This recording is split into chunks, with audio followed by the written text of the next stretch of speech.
Okay.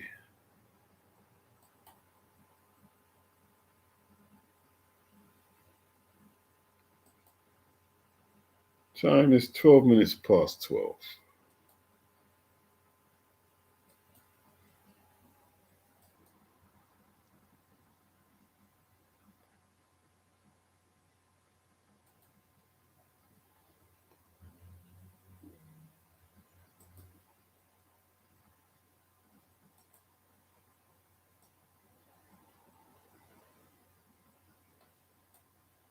Right.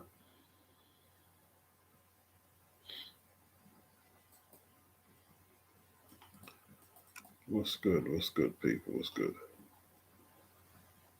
Monday morning, I guess. Monday morning type vibes.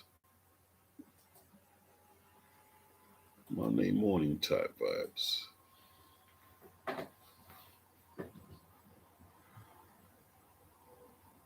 All good. All good, people. All good. All good. All good. Right. So,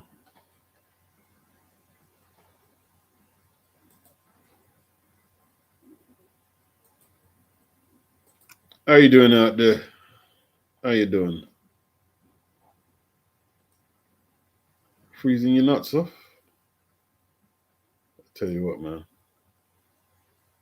This weather is like punishing, punishing, punishing weather. It's not weather for old people, bro. I tell you that now. Not weather for old people.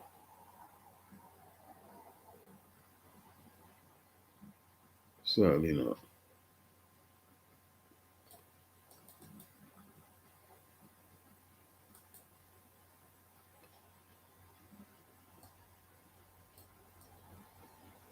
Tell you what, man.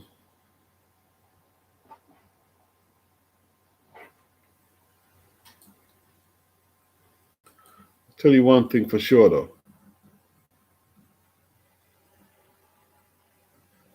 That fight was close with Kevin Sarjo and Pacheco. Now, Pacheco won. He did win.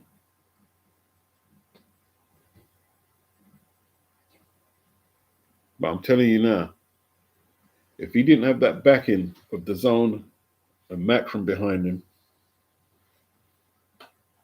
and he had to travel across the pond to France, is there a pond? Is there a pond between France? And it doesn't matter.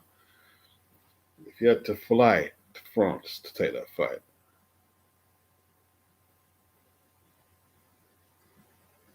hmm, he could have been on the end of a losing decision. It was a close fight. I'm not here to say Sarjo won.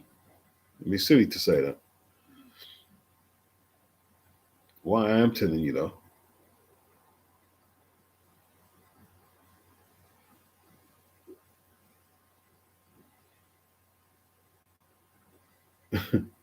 my geography is all about the place, Andy. So you'll have to forgive me on that. You know what I'm saying?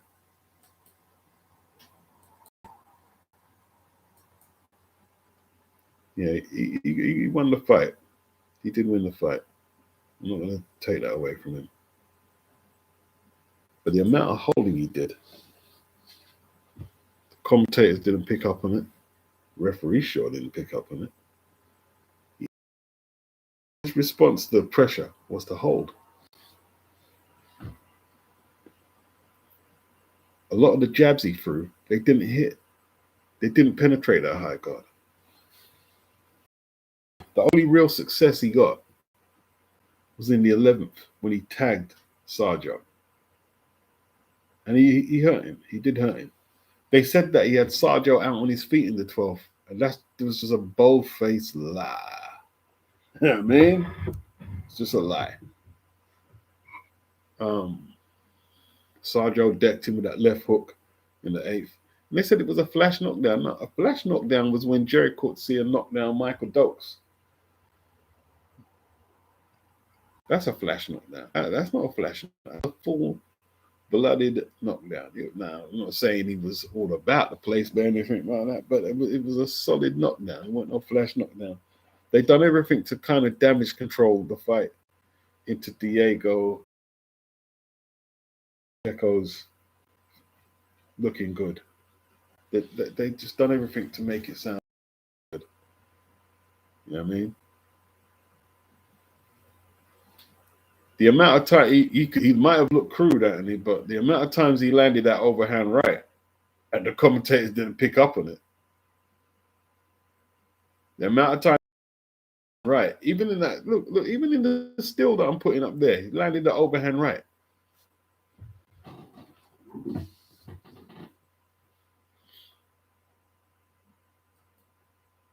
And he had the knockdown as well. They're trying to say that Pacheco won the 5 rounds. Maybe.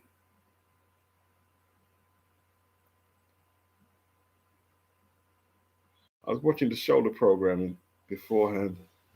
They said Sarjo's never had a promoter. I don't know what they mean by that. He must have had someone promoting it at some stage. But if you don't have the machine behind you, you're done, isn't it? You're done out here. You know what I mean? You're done for. There's not much you can do if you have the machine behind you. You know what I mean? You could punch like Tyson and move like Sugar Ray Leonard. You don't have the machine behind you.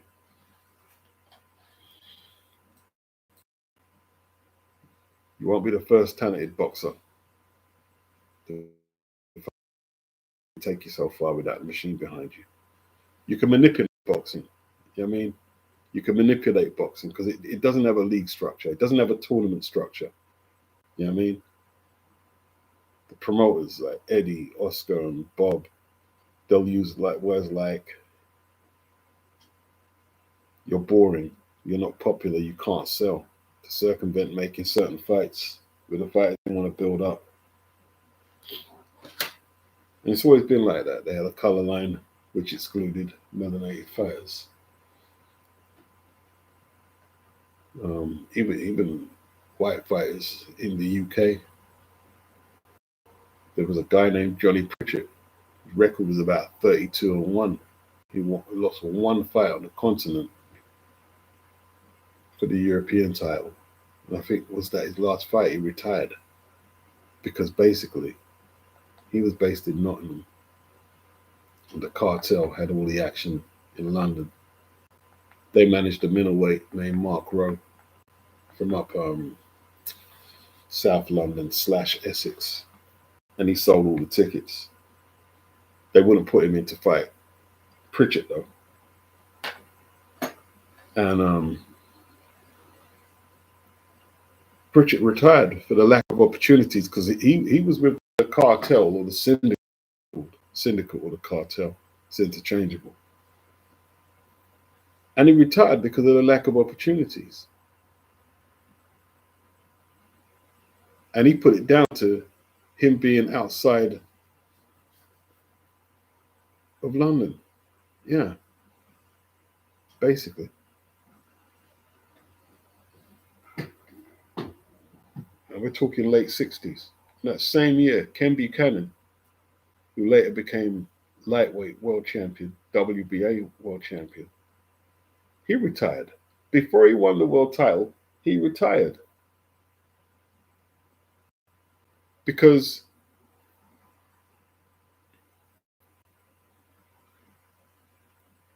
he wouldn't leave his manager, was it Pat Thomas?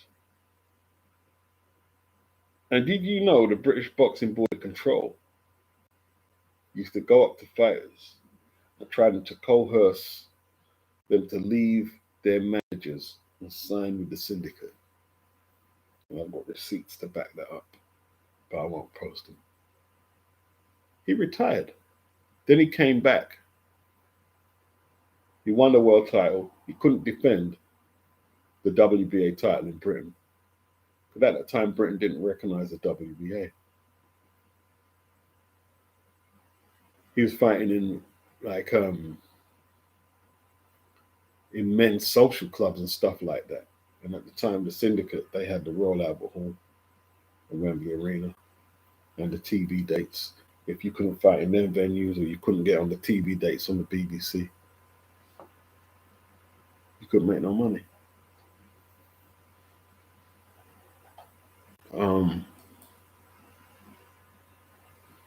Boxing is not, it's not in a good place.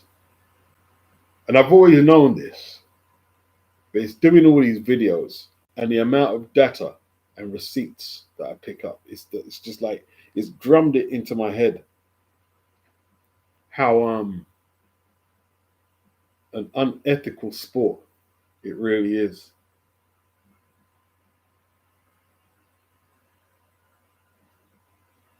And the fan base, it doesn't matter if I sound condescending when I say, I don't care if it sounds condescending. I don't care if it sounds condescending. I'm going to say what I've got to say. The fan base do not have a clue on a lot of the stuff they're talking about. They don't have a clue. The media, they don't have a clue. So when they see this Sean Zittel kid trying to rally up Matchroom, Top Rank, and the PBC and the sanctioning bodies to go up against Dana, and you look at the comment section and they're saying, keep this man alive by all costs. He's become the Messiah. And they don't understand that he's just the hired help from the likes of Top Rank, Eddie Hearn, Matchroom, and Golden Boy. They don't understand it. They think this guy is here to save boxing. But yet, I've got a receipt where the PBC representative was saying the PBC are looking to get a PBC champion with a PBC belt and isolate themselves from everything else that's going on. Isn't that what the UBOs were doing? Where was Sean Zittel then? Where was he?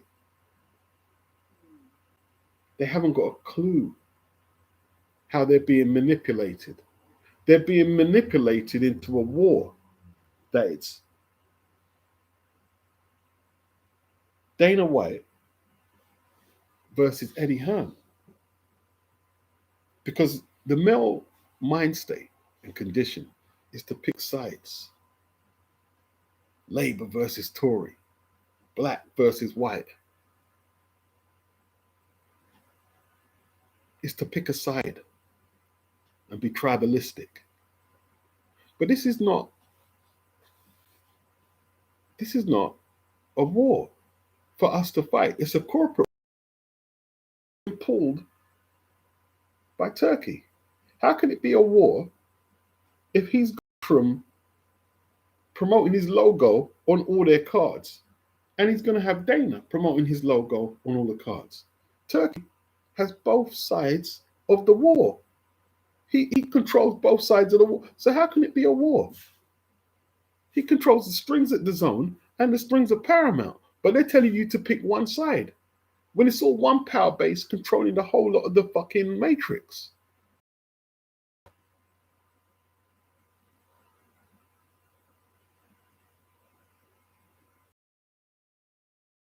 Is the hired help, but then promoters. He's also rallying because Turkey has already took the accreditation away from boxing scene and a few journalists, and whoever Sean is working for, they can't get no accreditation. And a lot of people think you're sticking up for Dana. No, I'm not. When Dana gets into full swing, yeah, I know what he's gonna do. I know what he's gonna do. I've got the heads up. So when I'm starting to report one of his fight cards, and I'm trying to use material, I might even just use a few still frames. He's probably gonna put a strike on my channel. I'm not supporting Dana. I'm telling you to think for yourself and don't pick a side.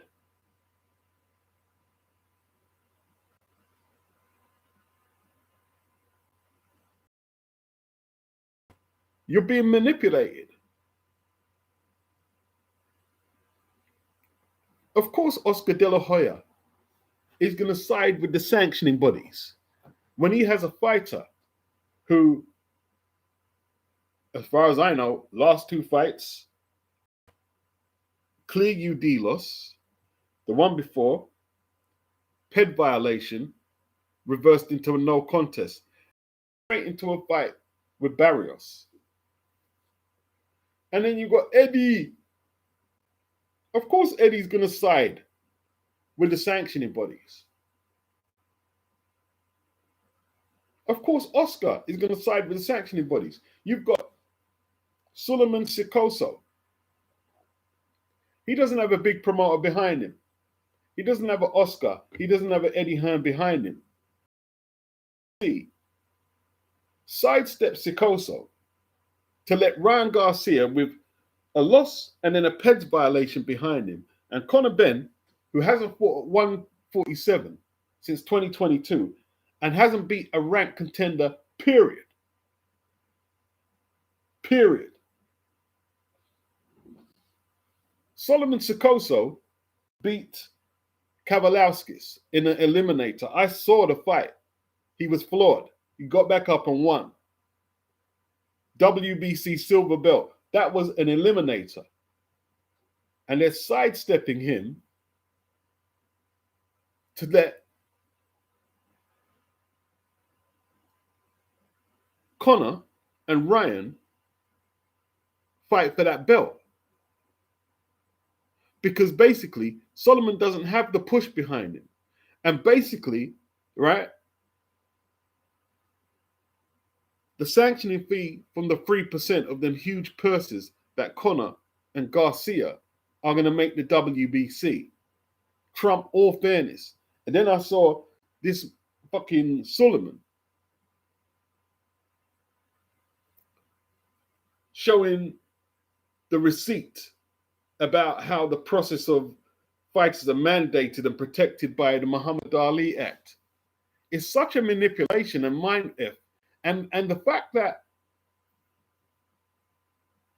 they've got people rallying against Dana, saying that Dana is going to ruin the sport.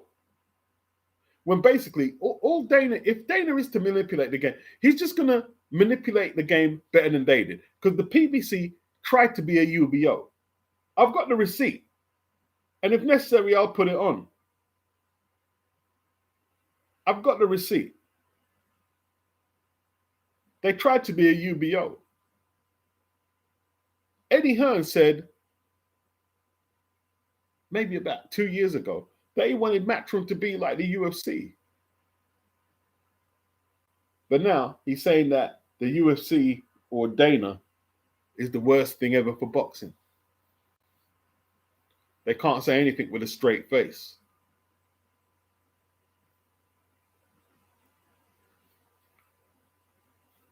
Solomon Sikoso is going to protest. But it's no point him protesting. He doesn't have the media behind him. The media are bought off, and then they want to talk about corruption. What did they do? What did the media do when Bob Arum said he couldn't promote Rigondeaux and HBO said they couldn't do Rigondeaux? What did Sean do for him? He was pound for pound one of the best fighters in the sport. Did anyone talk up for him from the media? Who did? Who? Which one of them?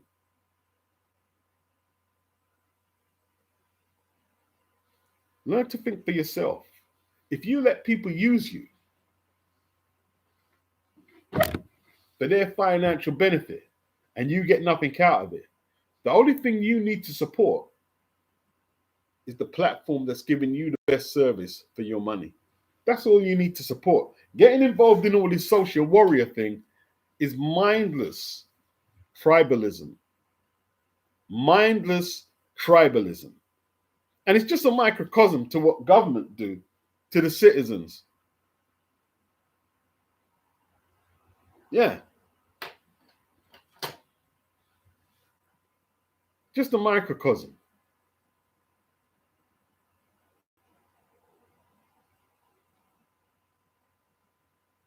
Just want the truth. He says Sergio put the beats on him. The ref was terrible. One judge had Pacheco winning 10-2. Yeah, 117-10. Are you serious? 117-10, 116-11. I'm like, really?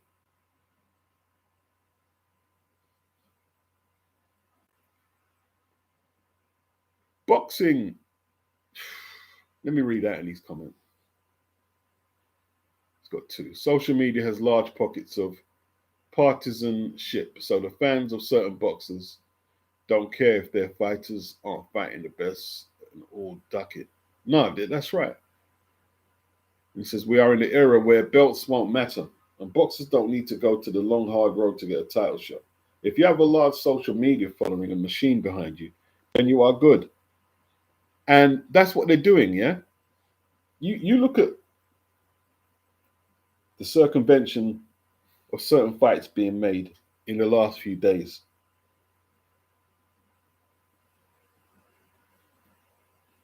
Eddie Hearn will go to Devin Haney is boring. This is an attempt to swerve Conor Benn taking a real test to win a title. He's boring. He might be boring, but he's the champion. And then Sergio Ramirez, what did he say? I've never heard of Jai Opetaia. He's unpopular, yeah? And then they said Zerdo was the A side. Zerdo ever headed a pay-per-view? I don't remember that. And this is how they get out of fights. And then they want to say that the outsiders coming in the game are going to manipulate the board. And that's what they do. This is what they do week in and week out.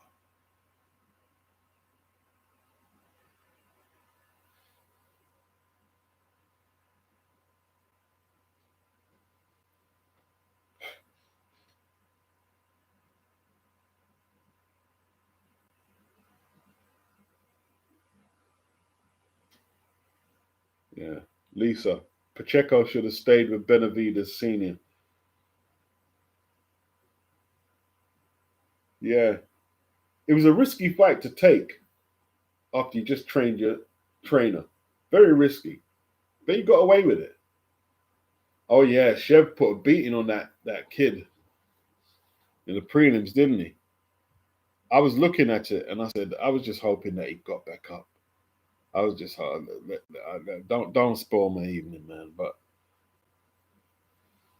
you have to understand though that this is always a possibility. Boxing is very dangerous, right? For them to be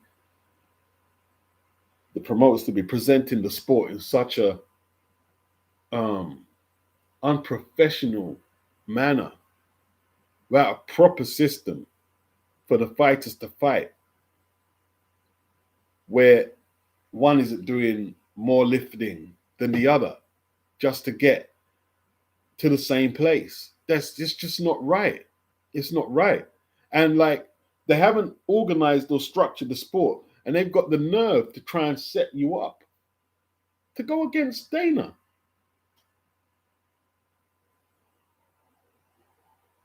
They should leave Dana alone and clean up. You can't fight 5 battles at once, right?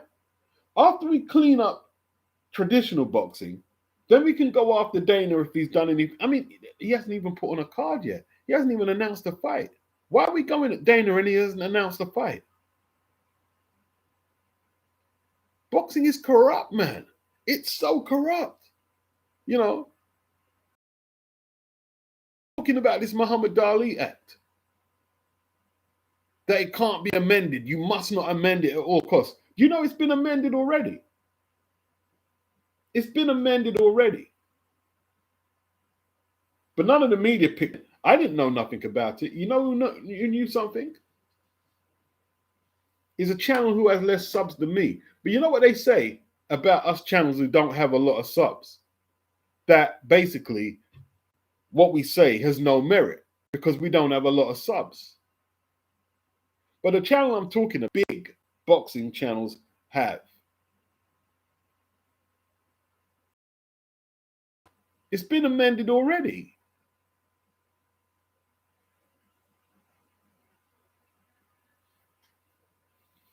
And I give you another challenge. Is to find one fighter, I don't care where, in the Americas who's used the Muhammad Ali Act to get a determination and verdict against the promoter. Name one. Name one and bring the receipt. Come. The best the Muhammad Ali is get people to settle out of court. But nobody has got a judge to say, yes, the Muhammad Ali Act is putting his verdict in the fighter's favor. It's never verdict in the fighter's favor. Never. Never. Do you know why? And this is being discussed. This is why none of them will come online and discuss it, right? You know why no boxer could do that? There's a few reasons. Because if you are a boxer, right? And you take that case to court, do you think the opposition, with all their powerful legal representation, is going to let it go to one court trial and let you win? No. They're going to keep you in court. So you have to keep paying and paying and paying. And what are you paying and paying? How much are you looking to get from this settlement? What people don't understand, most boxers are not getting no big purses, bro. No boxer is getting no big purses. You're going to pay a lawyer out of the small purse you earn to see the spreadsheet. Because I need to see the spreadsheet so I'm not getting robbed. We already know they're getting about $1 billion a year from Paramount. You don't need to see the spreadsheet. You've got your purse structure of what you're getting paid. Let me tell you this. Them people are evil. You see them, Sean? Like, I didn't want to say it, but let me calm down. Them people are evil. They're liars. They're dishonest. They're dishonest. Eddie Hearn is a liar. Oscar De La Hoya is a liar. Oh, no doubt. Dana White is a liar. No doubt about that. But I can't throw fire at Dana. He hasn't put on a card. He hasn't put on a card yet.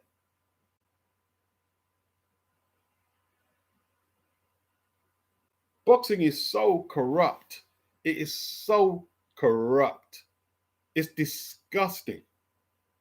Nothing can change since they had color lines.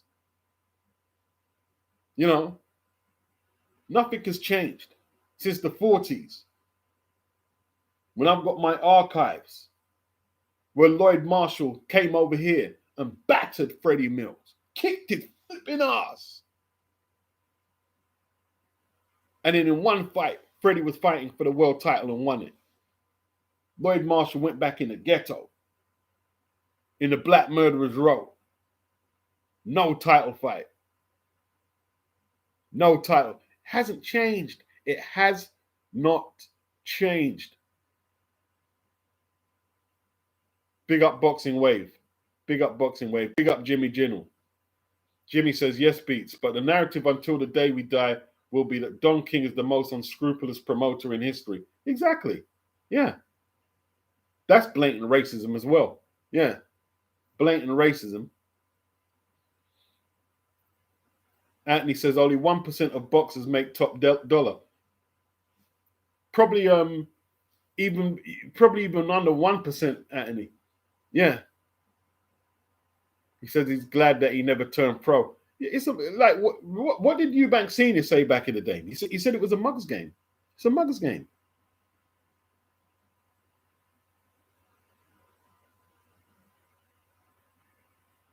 Rotten sport. Telling Terence to pay his sanctioning fees like a good boy. Be a good boy, Terence, and pay your sanctioning fees. Pay the WBC more than what you pay the WBA, IBF, and WBO. Because Oscar says they're using the money to help boxers who have fallen on hard times. Really? Is that so? I don't see no union. Where's the union? Anyone can say that. Where's the union? Didn't the British Boxing Control say that when they took all that money from Chris Jr.? Oh, we're using it to help boxers in hard times. Yeah. And when it was put to them, what are you going to do about a boxers union? Oh, well, we can't do anything about it, because it's a conflict of interest. We won't be able to set up a union because we're not funded by public money. Yeah. You're the British Boxing Board of Control. You could go to the government. You could go to lots of business people. You could go to a lot of people and find a way around any loophole to get that union going. But you have no interest in doing it. No interest in doing it. You just washed your hands off the whole thing.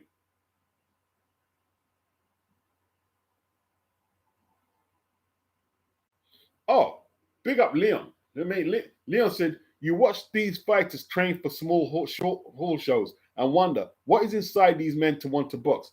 Let me tell you something, Leon, right? I had an article, but I just didn't have the time to do the video. I wish I'd done my video today. I just didn't have the time. I saw Chris Kongo in Woodford Green on a small hall show. You want to know what boxing is all about? What the reality for professional boxers is? Was this card in Woodford Green? Let me pull it up. I can pull it up, bro. I can pull it up. Pull it up and show you. So that way, I'm not BSing. Let me pull it up. Let me pull it up. Watch this. Watch this, bro. The harsh realities of boxing. Yeah? This is the harsh realities of boxing.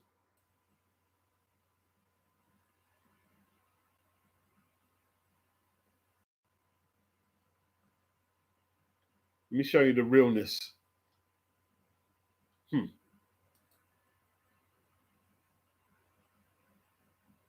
Right. Let me show you the realness, bro.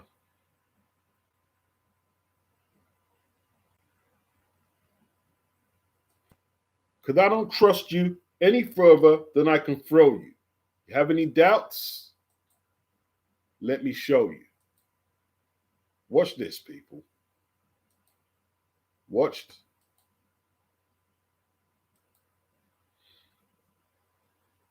I'm telling you, when I show you this, it's gonna be an eye opener. Let's see if I can find it. There you go. There you go.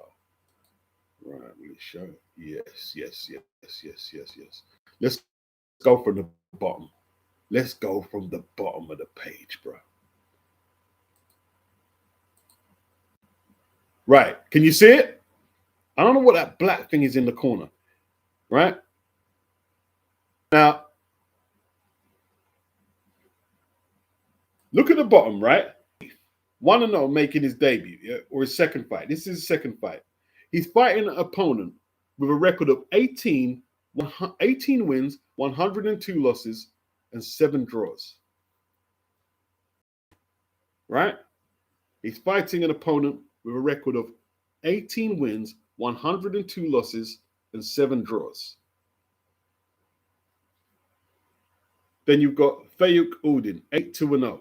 He's fighting an opponent with a record of 1, 12, and 1. Then you've got Kasam Kayani. He's fighting an opponent with a record of 3 wins, 148 losses, and 1 draw.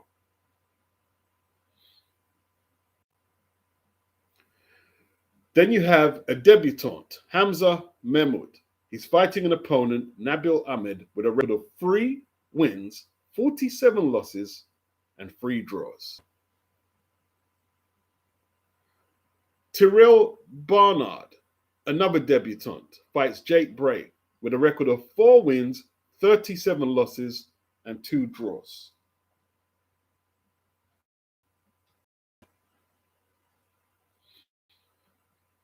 Let's keep going.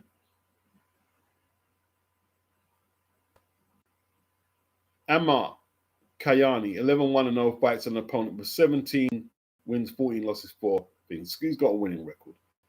Tara, with a record of no wins, and Chris Kongo was fighting in Riyadh season recently. Yeah? Had the best run of his career, taking on that Croatian kid. What's his name again? He beat the Croatian kid. They had a long-standing back and forth. Florian Marku. He was knocked out in a round by an opponent with a 1-win, 18-loss out in a round. Right? That's what you call a struggle card. That is what you call a struggle card. Right? Did you see the records of them fighters? Let's say there was an Ali act over here, right? Let's say there was a Muhammad Ali act over here. One of them fighters could afford to take a big...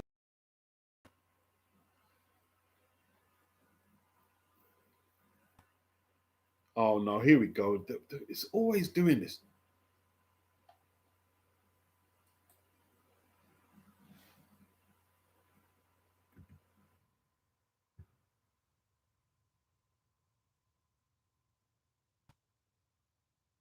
I think the stream's okay. Is the stream okay? It took me off for a minute. Let me know if it's okay before I carry on. I'm not just going to keep talking and you can't hear me. Can you hear me? Let me know, people.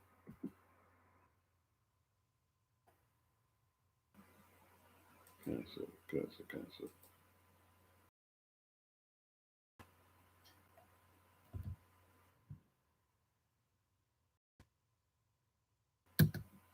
Can you guys hear me? Let me know if you can hear me. Let me know, people. Let me know, because it was just disconnecting me. Someone just write in, you can hear me. Just write it in. Just type it in quick.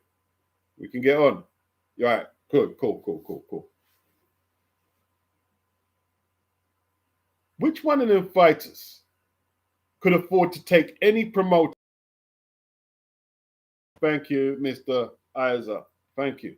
None of them fighters could afford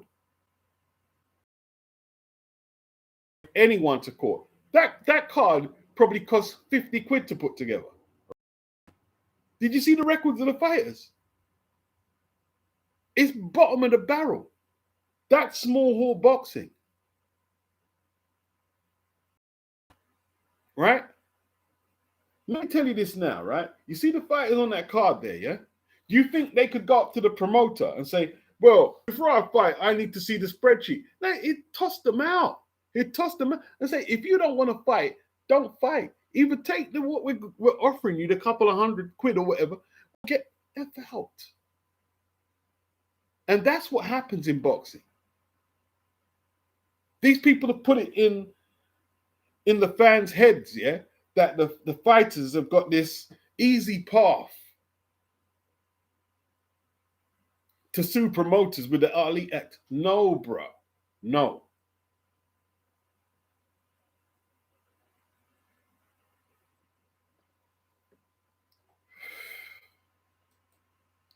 It's a struggle, bro.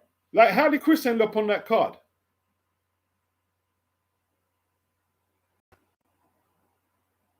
Right. Elliot was born in Italy. But he was born in Italy. Yeah, he knocked out Chris, man. He knocked Ben Davison and Barry Smith and them guys.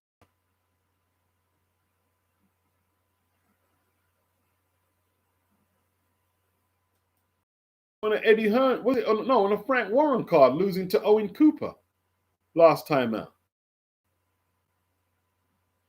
How much you think Chris got paid yesterday?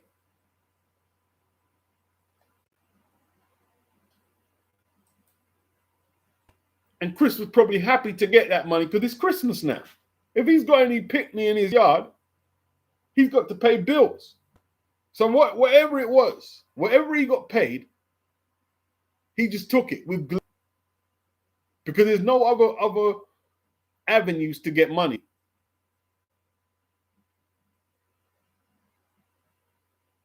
There's no other avenues to get money, bruh.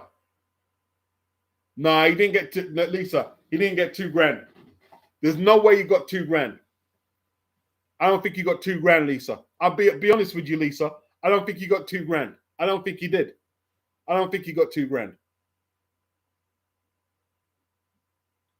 I'm not even sure if he got two. Maybe you could be right, Lisa. Right? If he got $2,000, he did, like. If he got $2,000, like after he's paid his trainer, his training expenses, etc., he done well.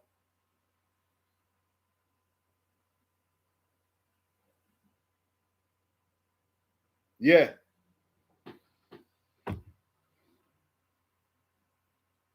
I don't know if you guys listened to my upload the other day, and I played that snippet from Callie Sowland. Callie said he's on television. He's on terrestrial television. This is a level up from this, guys. A significant level up from this card on Woodford Green. He said, we don't make no money off the Channel 5 cards. We hemorrhage money off the Channel 5 cards. We basically use the platform to promote fighters to see if they can get on the higher platform, and he means the zone, right? To get them on there, like they did with Harlem Eubank. So if they're not making no money on there, this card in Woodford Green, who's the promoter? What's his name? Let's have a look at his name.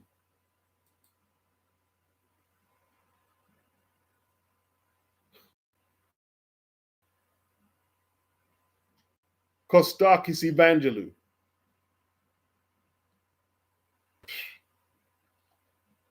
That is struggle boxing. That's the realities of pro boxing. Yeah? That's the realities of pro boxing.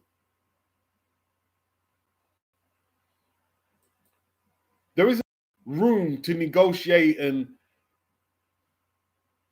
I want this and I want that and this law is going to protect me. You either take the money or you're going to have to get another job outside of boxing.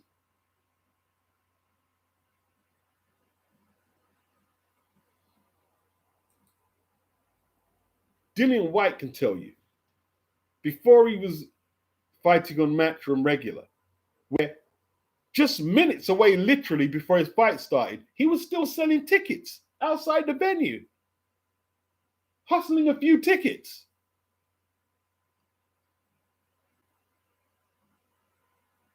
Yep, that's right, Jimmy. Small hall fighters have to pay their opponents from their own pockets. Ticket deals. Yes. Yes. Yes.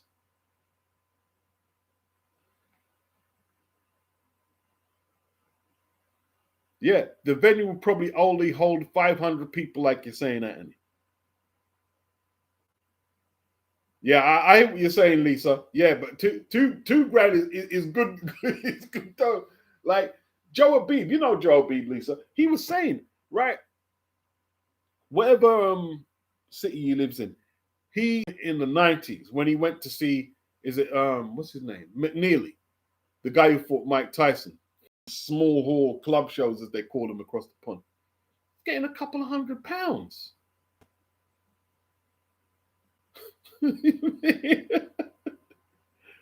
Ooh.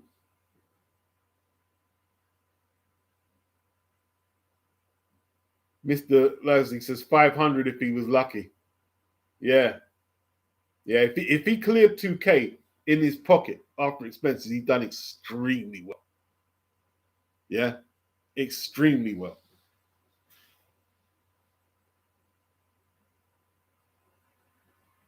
Yeah, and he said, I don't think he sold a lot of tickets for that show to justify 2K.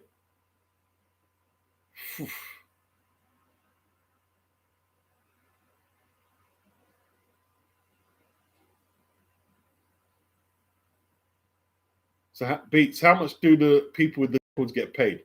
That's the thing, though. That's the thing. That's the thing, right? That is, you know what the weird thing is? You know what the weird thing is? See the people with the dead records. It's a hustle. They've learned how to hustle the system. People have said, yeah, the people with dead records, the journeymans, turn up to the venue in Land Cruisers and big cars and shit. You know why? You know why? They don't take the ticket deals. If you're going to pay me to get beaten up by the guy with the pretty record, you give me my money up front. I'm not waiting to see how much ticket sales you get. You give me my money up front. The journeymen actually make a hustle, right, out of the small hall shows. A lot of them actually make a hustle out of it.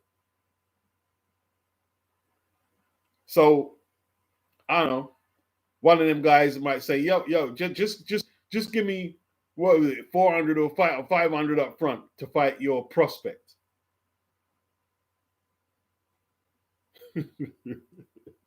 And you can't blame them. You're bringing me in to lose. Put my money up front, rude boy. Said his nephew used to walk away with around 500, 750 pounds after he paid his coach's fee and contributed towards his petrol. Yeah. And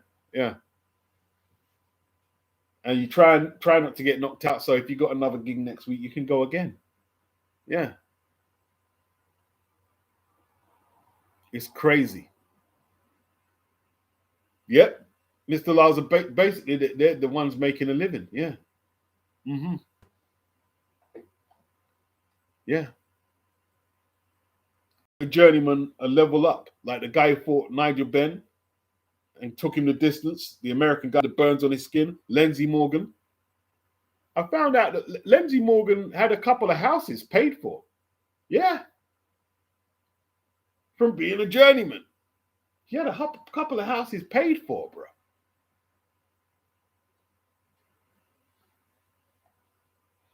Hustle. He had a hustle going on.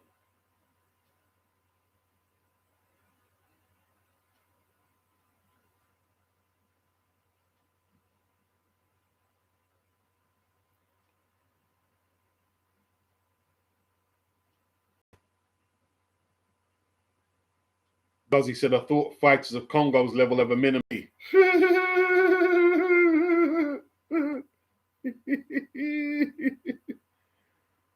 Coppin said that Guzzy is not a pro footballer on a 5-year contract. He gets paid what him and his team can negotiate. There's no minimum figure. So you don't work like that, Guzzy. You don't work like that, bro. You don't work like that. It don't work like that. It don't work like that. Mr. Larson says the hypocrisy of these promoters makes me sick. Big up, Tone. Yeah. Boxing it's what it is, isn't it? It is what it is. It is what it is.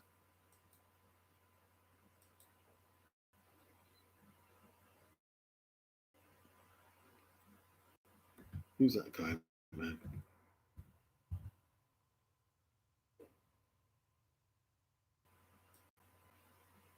Let's see if he's okay. Let's try and find out if he's okay because it didn't look good, man.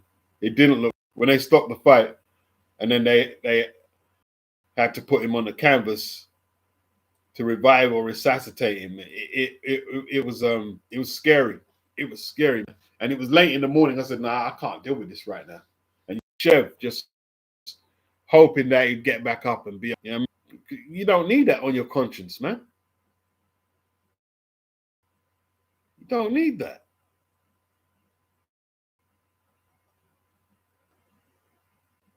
Anthony Holloway. Let's see if he's okay. Let's see if he's okay.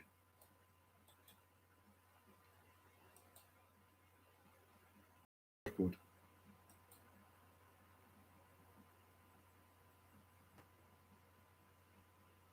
Hopefully he's okay. Well, he's probably okay because I haven't heard no news. since I'm going to assume no news could be good news. Let's see. So collapses mid-fight and stretched out of ring. Distressing scenes. Yeah, it wasn't nice. It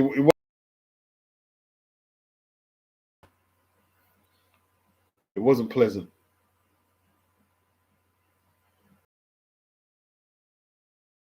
Clark became too much for him. He reportedly moved towards his corner at the end of round 5, but then collapsed. Medical assistants swiftly followed him ringside. Hey, man. All right, they said his eyes were open as he was wheeled out on the gurney. Reported to he couldn't breathe before falling off his stool. All right, Clark said on Twitter and posted a picture of the pair of them standing together.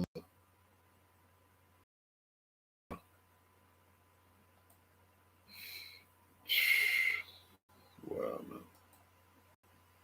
It's just crazy, man. Absolutely crazy sport.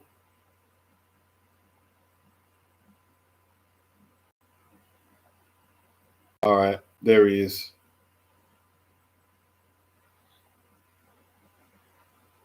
There he is with Chev.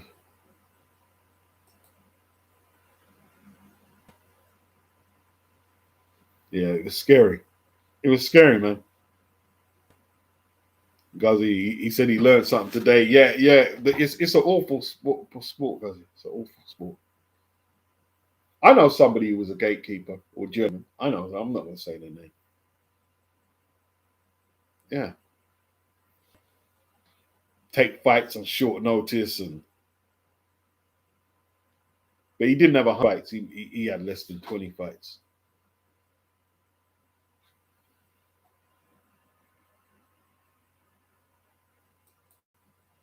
Crazy. Yeah, the Badu Jack fight was just like headbutt. I think fractured his cheek, innit? And they started fighting in between the eighth, and like rabbit punches and lack of decorum. It wasn't a nice fight. It wasn't a good fight to watch. Not at all. Big up Kid.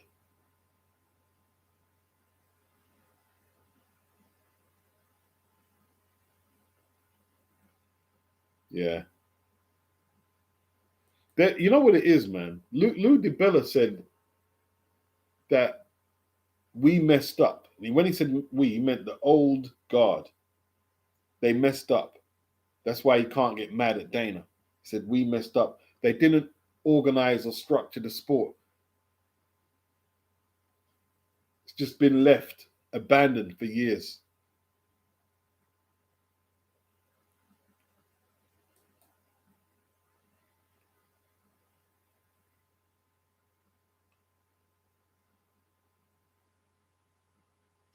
Oh, I haven't seen that knockout yet. Frank Martin knockout Rances. I have to go look at that. Was it pretty bad? He see what goes around comes around. Frank got knocked out badly by Tank, didn't he? It goes around and comes around, man. That's the thing.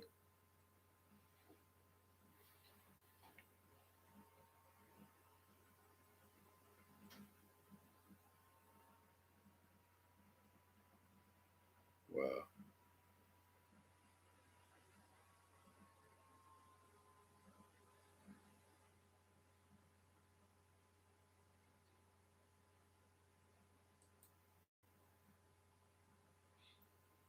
Yeah, I hear it was a bad knockout. I hear it was a bad knockout. And Rances was a decent fighter in his day, wasn't he? Rances. See if he's on YouTube. I've got highlights here.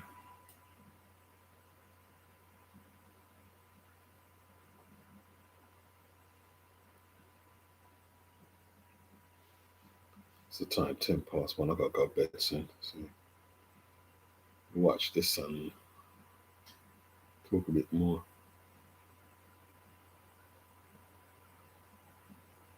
All right, here we go.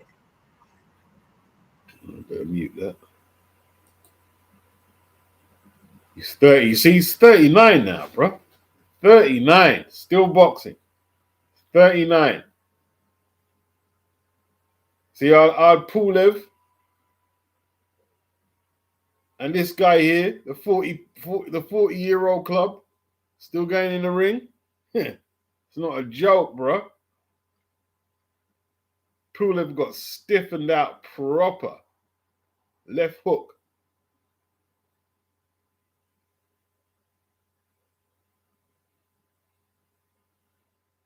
Telling you, man.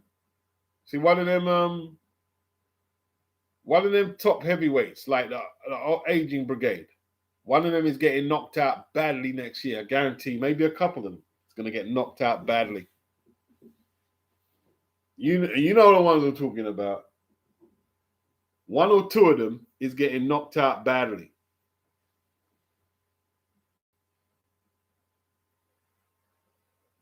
Okay. Frank being crafty behind that southpaw lead. You can see that Derek James coaching. He uses that southpaw lead hand just like Spence, doesn't he? Doesn't always jab at it. He uses it as a head control mechanism, isn't it? That's Derek James blueprint written all over it. But let's go to the good stuff. Oh, he's got him down early. Knocked him down early. I don't think I've got to go to the good stuff. It's going to happen very soon by the looks of things. Let's have a look at the first knockdown. It was a delayed reaction. It was definitely a knockdown, though. All right, left hand caught him, and then a second left was that backhand. Down he goes. Mm-mm. All right, referee waves him back into action. 42 seconds on the clock. Right hand, left hand, right hand, left hand. Oh, Martin on the attack, not joking around. Okay, Martin going anti-clockwise. He hasn't recovered, has he? You can see he's got that high guard up, but he hasn't recovered. And when he puts the guard up, he can't see where the punches are coming from. But, oh, great left hand. Great left hand. I don't think Rances has been knocked out like that, has he? Wow.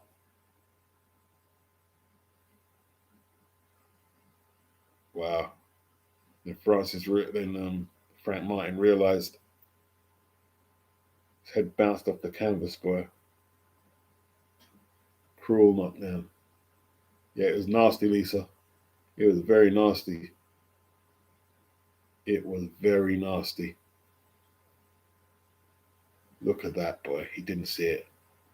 He didn't see it from that southpaw stance. Mm-mm. He disguised the punch. He hid the punch. He hid it. He hid it behind that southpaw lead. Came side on.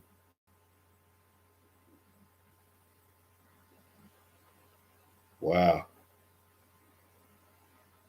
There's Errol Spence. Oh, that was nasty. Mm.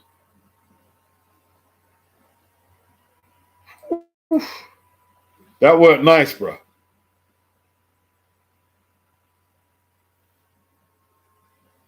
That weren't nice.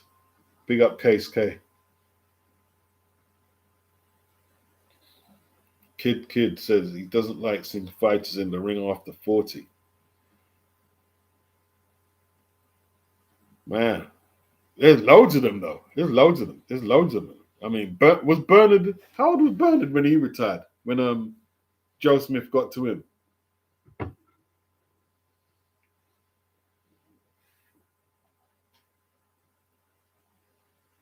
I saw a bit of that vid, Tone. I did see a bit of it. He's got about 148 losses, isn't it? Like that guy. No, he had more than that. I think has he got the most losses in the country? Yeah, Burnham was about 50 or 51. Yeah, that's it, Mr. Laza. We got Beterbiev, yeah. Yeah, Hopkins was like 50, man. Look, what are you doing in the ring at 50?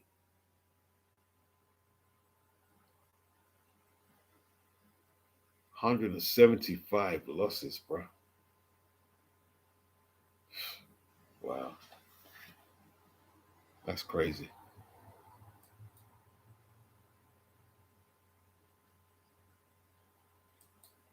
That is crazy. That's just like mad. It's a mad one.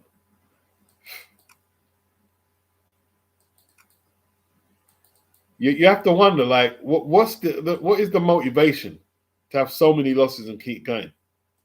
Because I don't know.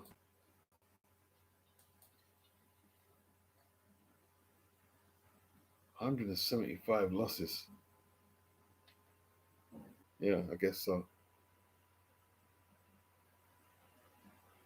Pulev's head off, didn't he? Yeah, Hopkins tried to say he slipped. Will not fight Gassiev.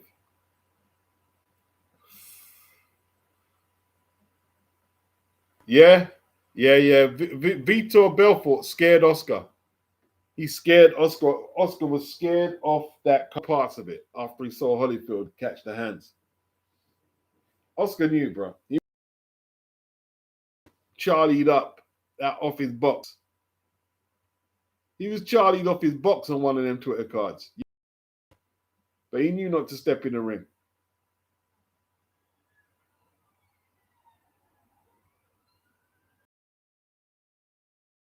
Okay, that Jordan said he won't box a day over 40. He's 33 now.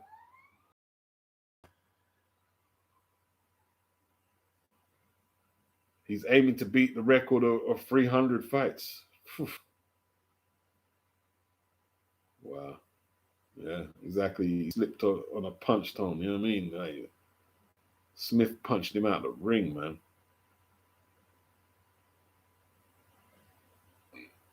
Yeah, Oscar did the research, bro. Oscar knew that he was going to get embarrassed. He's going to get embarrassed, bro.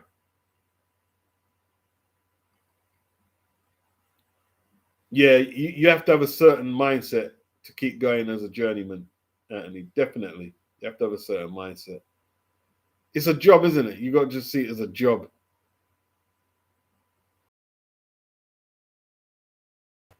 Wow.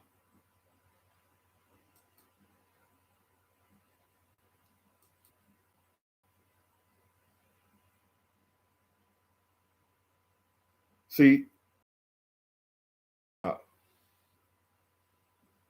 it's not a high profile case like if AJ really hurts Jake Paul. You know, boxing could be on the dock. It could be in the dock, man. If it goes really bad for Jake, boxing could be in the dock.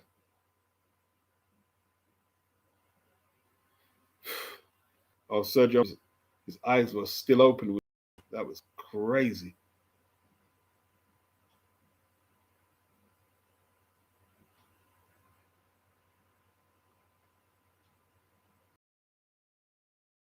A lot when he was younger because I did done know you see now, but we just don't talk to each other.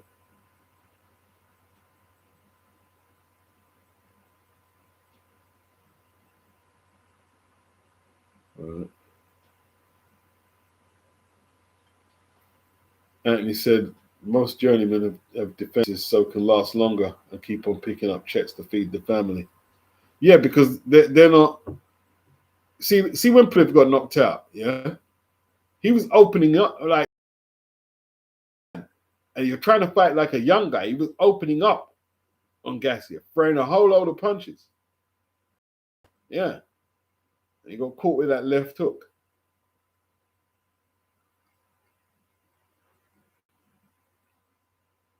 100%, bro. Yeah.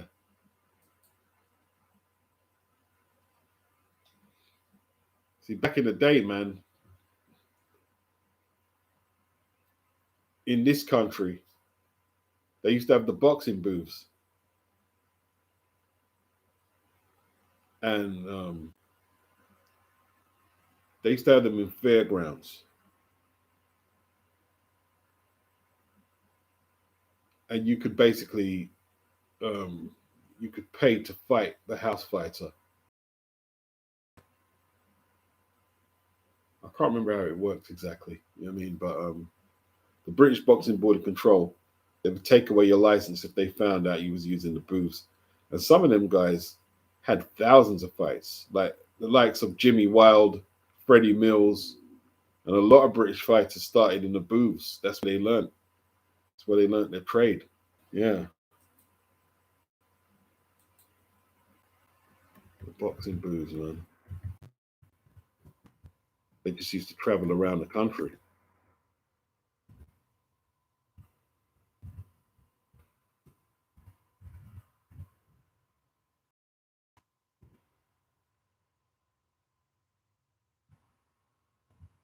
See it in the Cray Twins, boxing booths, man. They were in carnivals.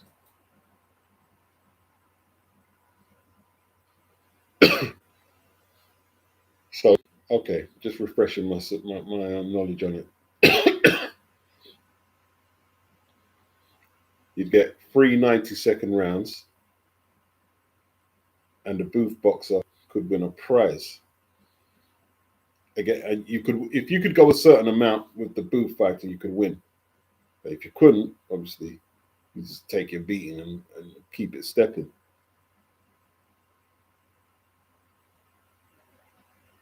And what they used to do, they'd have a plant, somebody in the crowd who was a plant. If no genuine challengers came, and they'd probably have a fixed fight. You know what I mean, with the plant.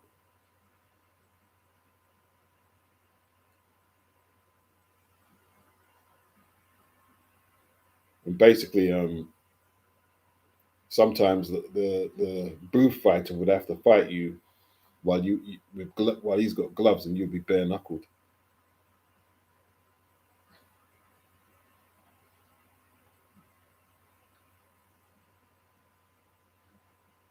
Good old days.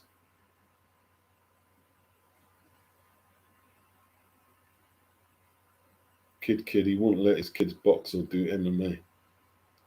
Well, when they get to a certain age, you couldn't really stop them, could you?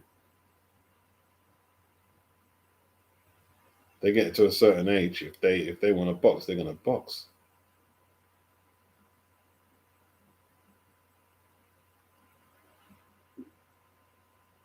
Anthony said he bought Johnny Greaves' autobiography, so I'm looking forward to reading it. I remember when I saw him get beaten up badly by Bradley Skeet at the York Hall for his debut.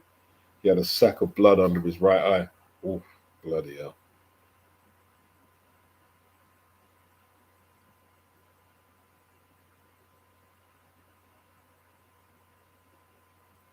Yeah, he lost the fight, Coppin. Like I think Noel deserved the fight, the win.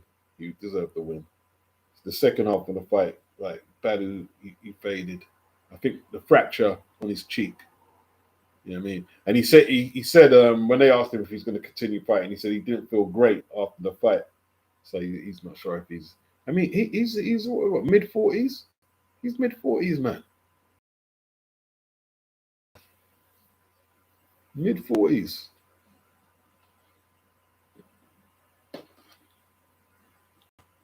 Yeah,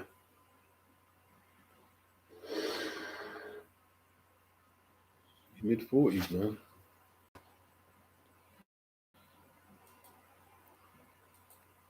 All right, it's nearly time to wind up. Like I watched Michael Hunter at the York Hall. He beat up that Traveller kid. Give him a beating, innit? He started off sluggish, but when he warmed up, he gave the kid such a beating. Dangerous sport, bro. I mean, above that, a level of that bye.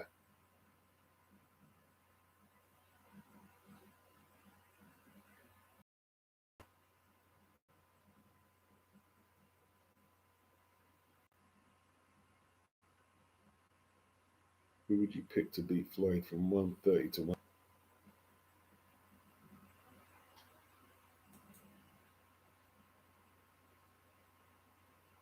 Yeah, man. Yeah. Johnny Greaves. I've heard that name, you know, Anthony. Kid said he's glad he didn't go pro or got knocked out in his last amateur fight. I knew it was a good idea to stop while I was ahead. Yeah. Well,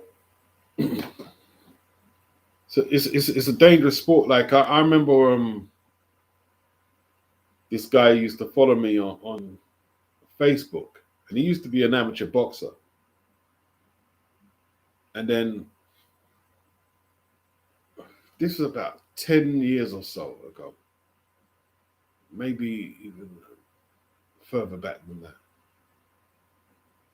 And everything was good, like our correspondence with each other and just like general group chats and stuff.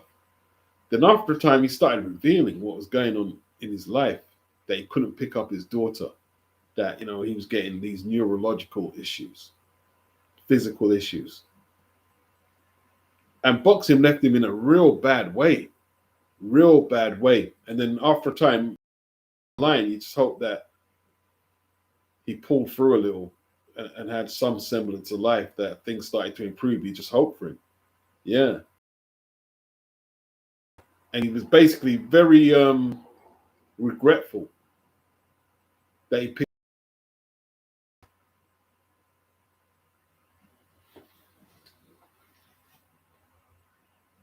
Can't put the genie back in a lamp, bro. No, you can't. Can't put it back. I can see why you would try and stop them. I can understand. Yeah. Big up Lisa. So join the membership, click the button. I've got to you learn how to use the membership properly, man.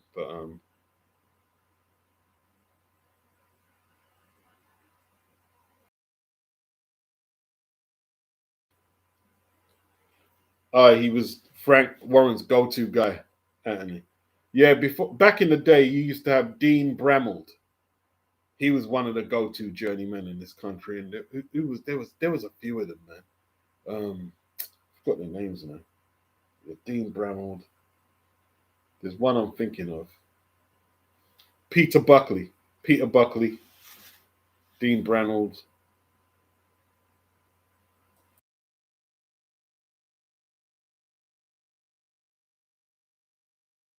Oh, you got Benny Huntsman's book, Tom. Flipping out. Yeah, that's gonna be a good. That's gonna be a good read, Tone. It's gonna be a good. He was a bad man, isn't it? He was one of the bad man. Them. He was in the 40s and probably 50s. He used to work. He probably worked with Jack Solomons. He did, and he was a gangster. He was a gangster. You know what I mean? He was a gangster. I don't want to implicate him in things, so I'm not going to quote what he did. But I know he definitely helped the affiliation with the American mob in terms of putting on boxing. Benny Huntsman. I didn't know he had a book, Tom. I've got loads of. You know something? I want to start reading my books, but you know what I mean, I need to start reading some of my boxing books too, man. Got a few I want to. I've got a book on Jack Solomons. It's a rare book as well.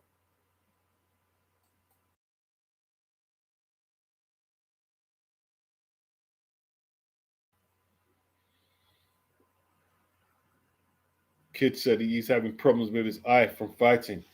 Yeah, lots of people got lots of issues from boxing. Yeah, Anthony said Louis Van Poets was a journeyman. I like to watch box at the York Hall. Okay,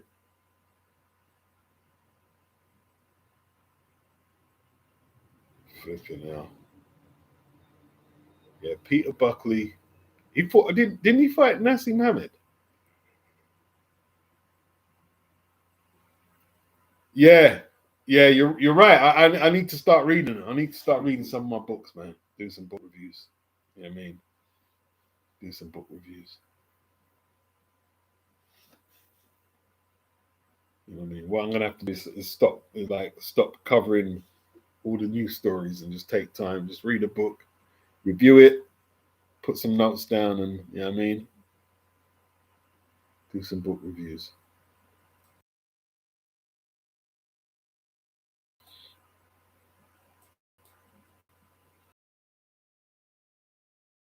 Lawrence Okoli. You know Lawrence Okoli fighting? About and I refuse to kind of acknowledge it at first. And how serious is he about boxing?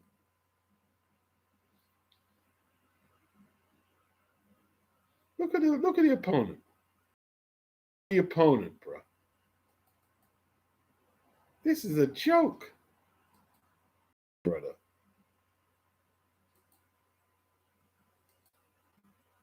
Lawrence Okoli. Let's put his box rec up.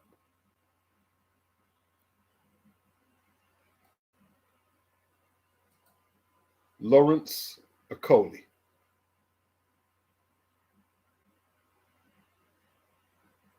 I don't know how I picked up Piccoli, but you know what I mean. Right. Let's keep it real about Lawrence's record.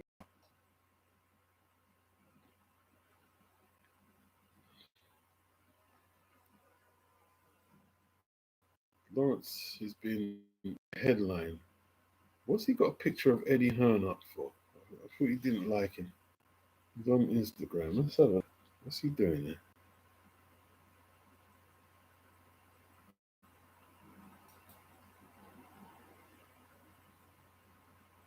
Right, let me show you who he's fighting, man. It's a joke. This is just. This is not a good look at all.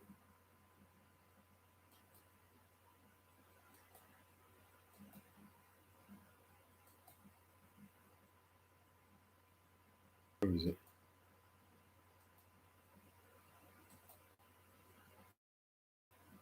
Ebenezer Tete. There's a Clark just knocked out.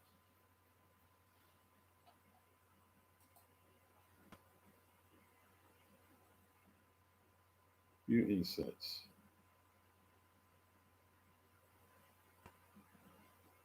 Oh, see, after all that shit he spoke about Eddie, he's reaching out to Eddie. Eddie, I want to headline a show in Nigeria.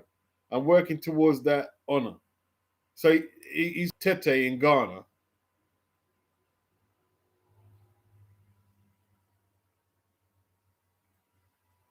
Hey, listen, good on Lawrence, bro. Just trying to hustle money out of boxing, and that's what it is. That's what the promoters are doing. Andy Mack said Tete is a killer. Yeah, I mean, he kills his food. Road killer.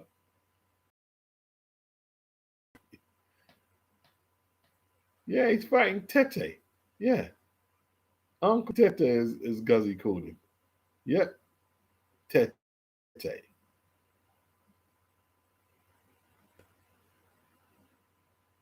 Big up Outlaw Boxing. Big up, big up.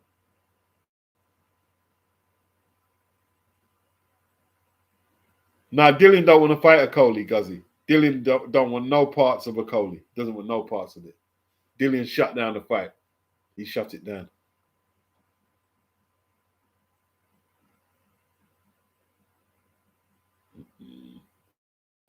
Let me get some water, people.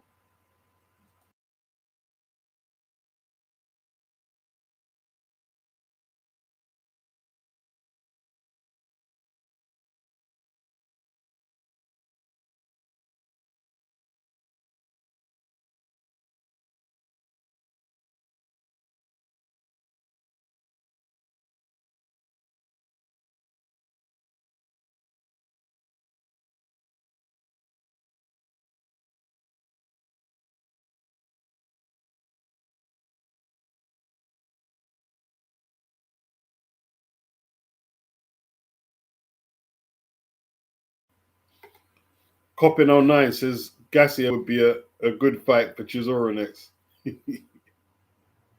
Gassier was knocking him out, bro. But it'd be a good fight, though.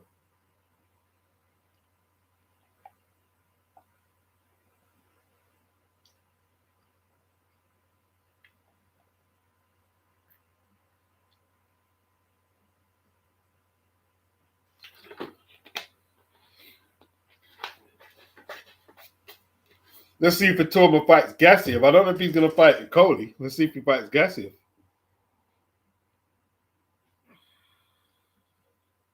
Big up to BG London. It's told you have to have a word with your nephew, bro. It is what it is, man. It's just you know what I mean? Like Lawrence is just trying to make his dough. Can't blame him for that. Can't blame him. Can't blame him.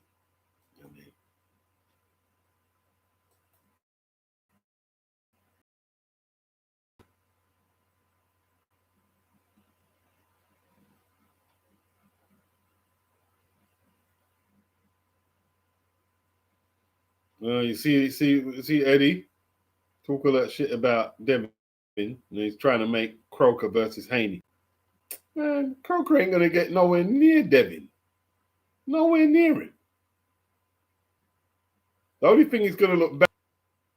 If Devin can't stop Croker, he's gonna look bad.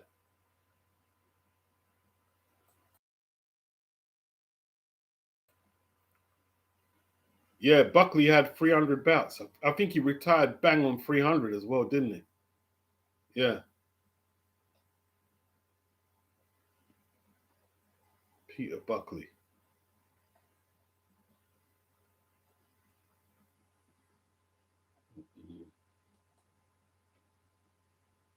And there was a gym in Birmingham, right? Ran by Nobby Norman Nobbs. And he basically used to outsource journeyman. Let me see if I can. Was Peter Buckley one? I don't think Buckley was one of them. Let's I think Nobbsy passed on, you know. Norman Nobby Nobbs. They basically used to outsource journeyman without cards. Norman Nobby Nobbs.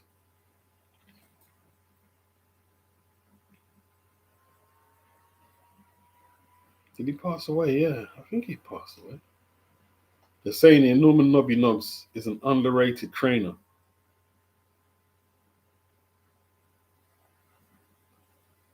Losers Limited. Yeah, Losers Limited. Let me see. Let's have a look on Box Rec.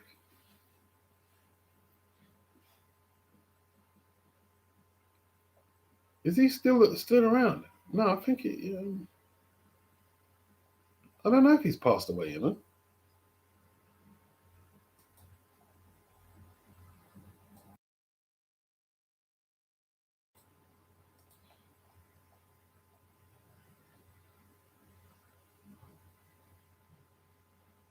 I don't know.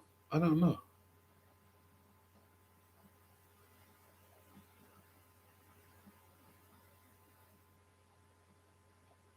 What was the? I'm trying to look at the fighters he had there. Yeah, Losers Limited. It was called.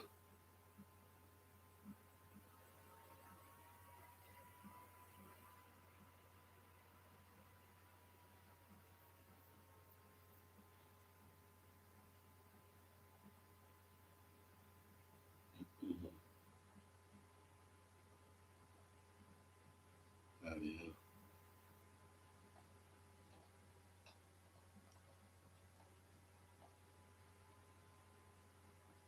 One sec. I'm trying to find the boxes he had on the stable. I think Art Mitsu was one of them. Black. I think Tunde fought one of them. Tunde Ajay. Peter Buckley, Christian Light, John Pegg, Howard Clark. Who did Howard Clark? Who did he fight again? Did he fight? I'm trying to remember his name. Who's the guy who fought? Oh man, my memory's just gone. Howard Clark was a black boxer.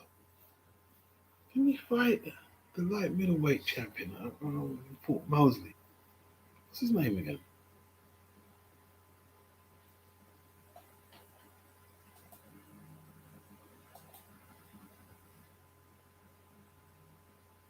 Howard Clark. Yeah, his record was 27 wins, 9 KOs, 79 losses, 2 draws. Howard Clark.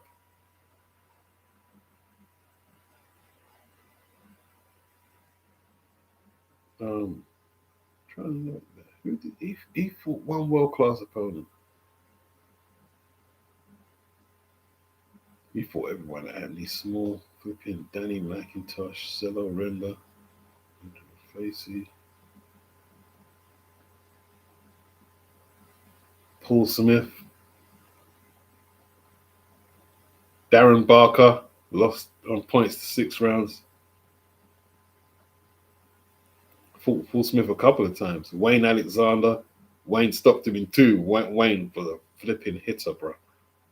Wayne catch you properly with a shot, bro. You have a headache for days. Gilbert Eastman.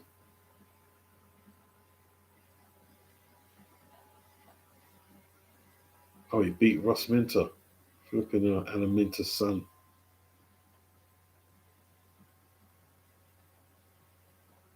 Who's the world class guy he beat, man?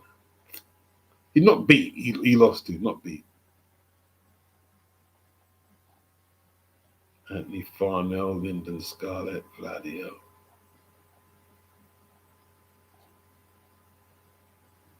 Who's the guy he fought, man? It was a weird. I can't remember it. It's gone. It's gone. But they pitched him in there with a real world class elite guy. He lost. He started all right though. Can't remember the fight. Who else? Box fan? Craig Cunningham. I remember Craig Cunningham. He was a decent fighter. He ended Anthony Ogogo's record, didn't he? Craig Cunningham.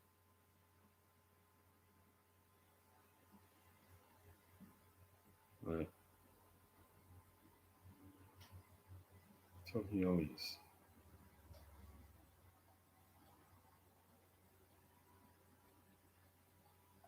Only in the UK. Only in the UK could you get a gym where they outsource journeymen and losers. Only in the UK would that happen. We're so quirky over here. It's a great country, though. It's a brilliant country because it's unique with the way certain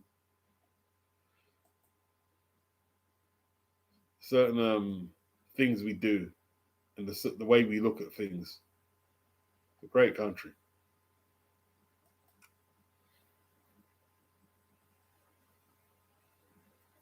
Tone said Alexander was a vicious puncher. That Takaloo fight lives in my memory. Yeah, that punch was just brutal, isn't it? That was a brutal punch, bro. Brutal punch. Takaloo was winning that fight as well, Tom. He was winning. He was winning the fight and he got caught. If Wayne catch you, it's night. It's night.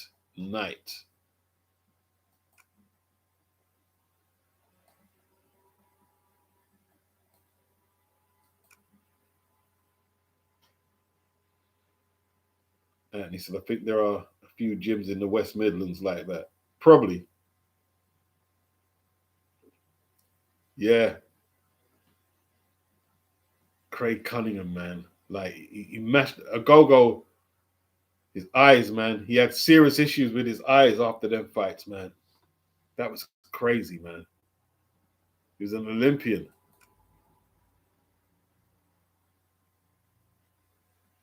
No, see, that's the thing. Boxing isn't about fairy tales. Boxing is real, man. Yeah, you had the eye injury, BG. Yeah, you had the eye injury. It's not a fairy tale thing, bro.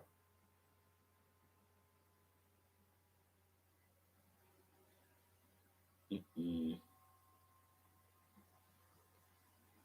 Yeah, he went to pro wrestling. Yeah, yeah, yeah, yeah, yeah. He's disfigured. He's disfigured. He's visibly disfigured.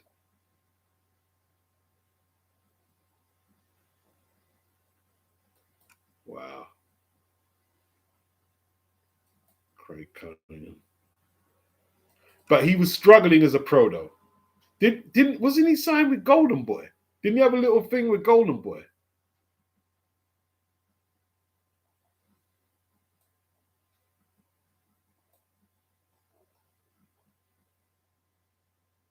I'm sure he was signed with Golden Boy.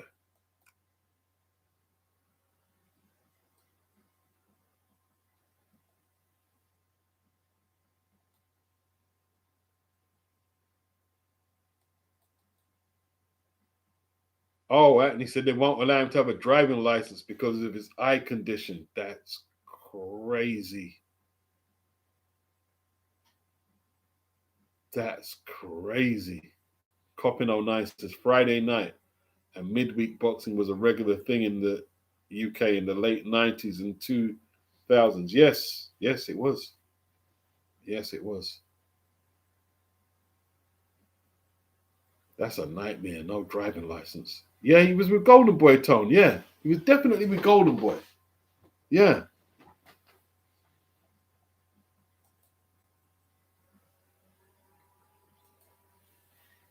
Let me just have a look at his record. Go, go. And there was that. See what? Remember that kid just recently, Delicious Ori, who had the one fight and retired. That was crazy, boy. He just didn't fancy it, bro. He just didn't fancy it.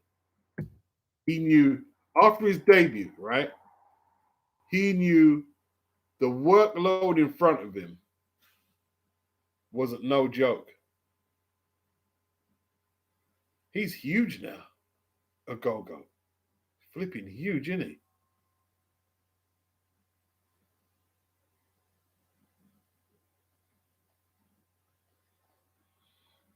What he's saying, fitness levels, 50 push-ups, 10 pull-ups, 50 squats, 20 dips.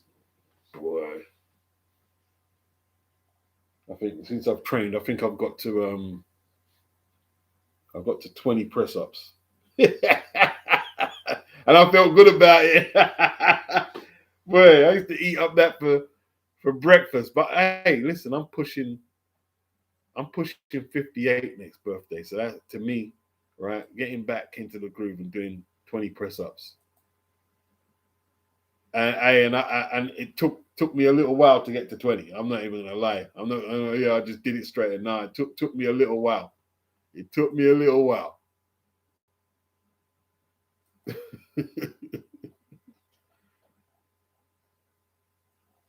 Hopefully, I get to 30.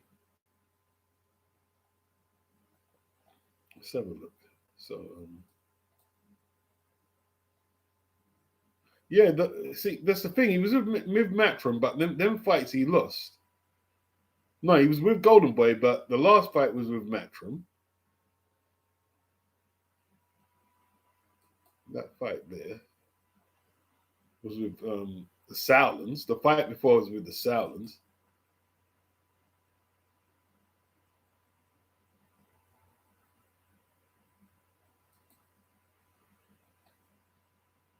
And the one fight I'm looking in America, that was with oh yeah, matchmaker Eric Gomez, promoter Leonard Ellerby, Richard Schaefer, 2014. The landscape was different then. That's more PBC then, isn't it? PBC. Eric Gomez is Golden Boy though, matchmaker.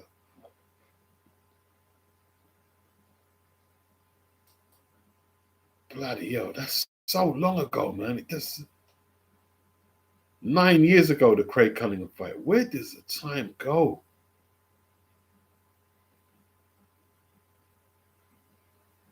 Yeah, Ogogo, down in the second round, was retired by his corner after complaining of blurred vision. And his problems just started there, man. His problems just started there.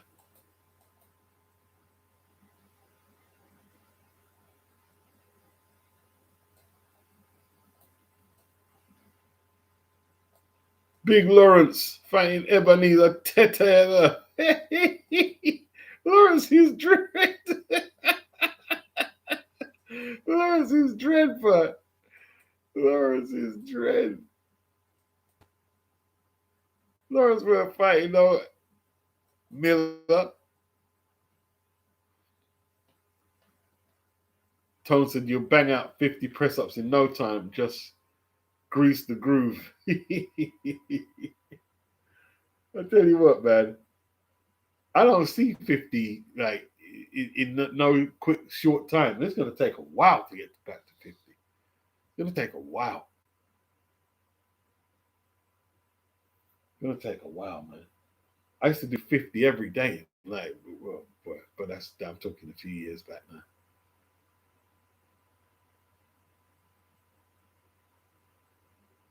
I used to just do 50, just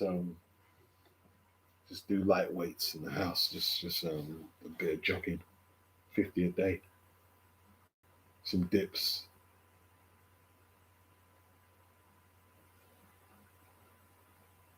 I want to start swimming. That's what I want to do. I want to start swimming.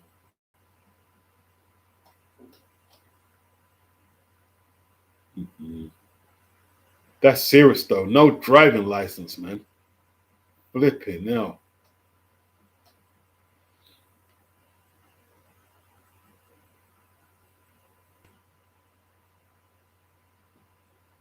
What happened to the pro wrestling? You still doing the pro wrestling?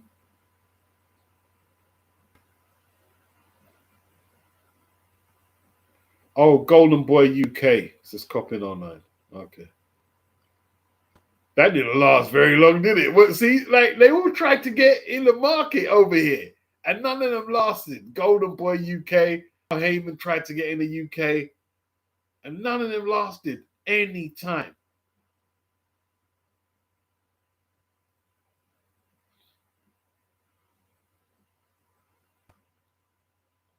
Jimmy says Gogo was kind of like that Luke dude.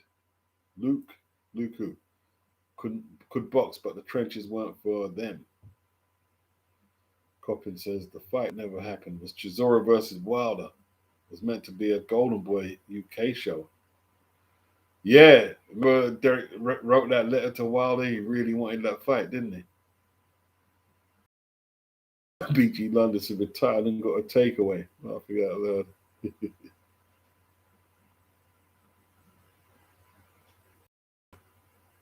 Wow.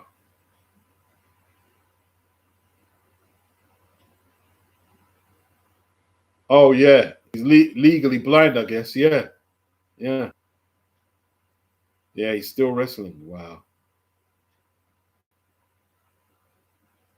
BG London says a go had to sell that Land Rover. Yeah, it's just hard times, isn't it? Yeah. Tony says PBC had that BB pay per view deal with ITV. It lasted 2 minutes. Pox and Sports.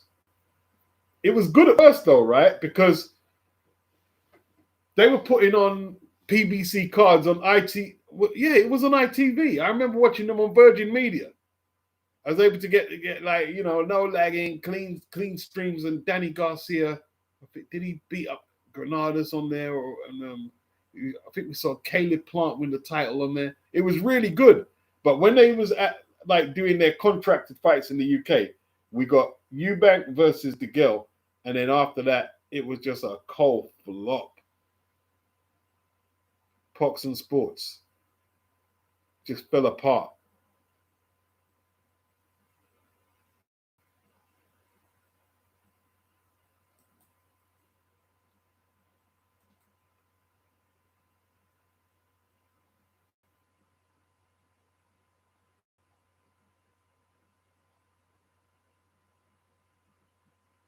Yeah, man.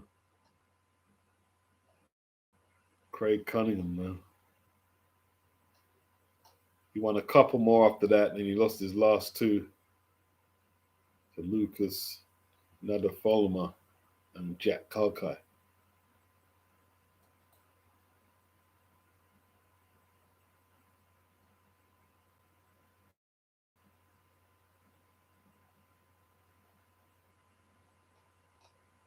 Yeah, man. Tough sport, boxing. Very, very tough sport.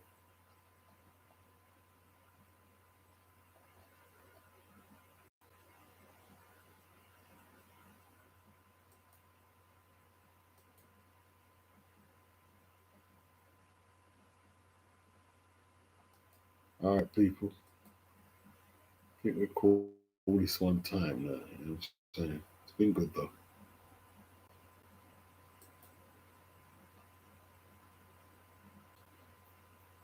AJ and Jake Paul. Who's on the undercard? How am I going to watch it actually? Am I going to have to take out a subscription or some madness? I might have to take out a subscription, you know. So I'm considering and just cancel. Is it easy to cancel? Can't I listen? I mean, I ain't paying no flipping Netflix as well as the zone. Just paying out too much money. Is there an undercard? Jake Paul versus Anthony Joshua. No, let's put it in manually. Jake Paul.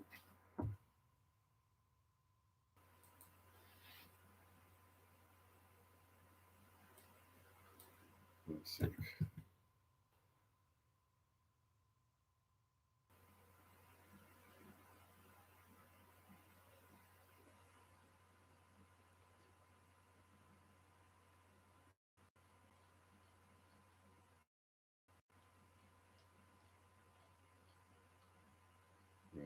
Right,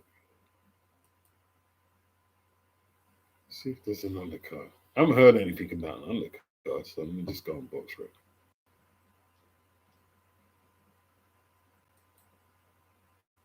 I think Caroline Dubois is on there. Let's have a look. Caroline Dubois. All right, they've got Alicia Baumgartner on.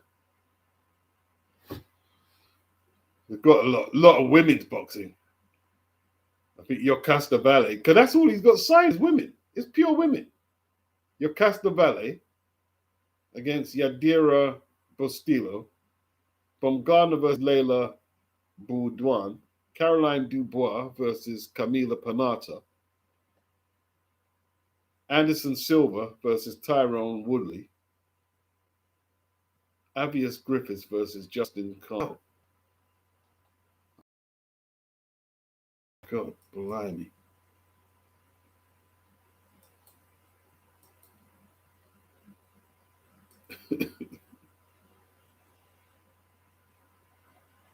Yeah, there's an undercard. There is an undercard. It's been announced.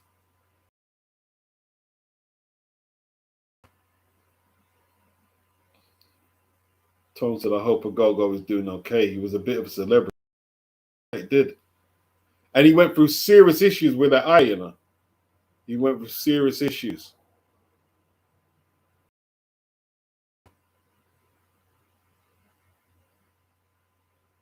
Remember that Amir Khan, everybody, that Diaz was going to drop Khan.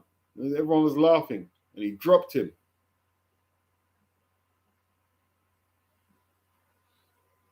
Yeah, I remember that fight, Coppin. Man, time flies, man.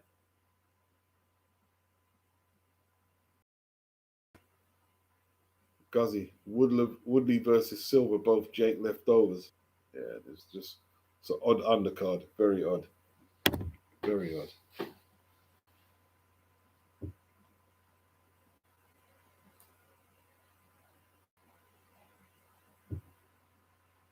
I mean, the undercard is just like, is what it is, isn't it? Is what it is.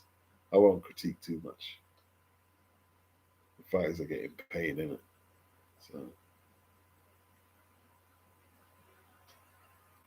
all right, people. Probably catch you up with another one of these. Hopefully, before and on the day of the fight. Peace.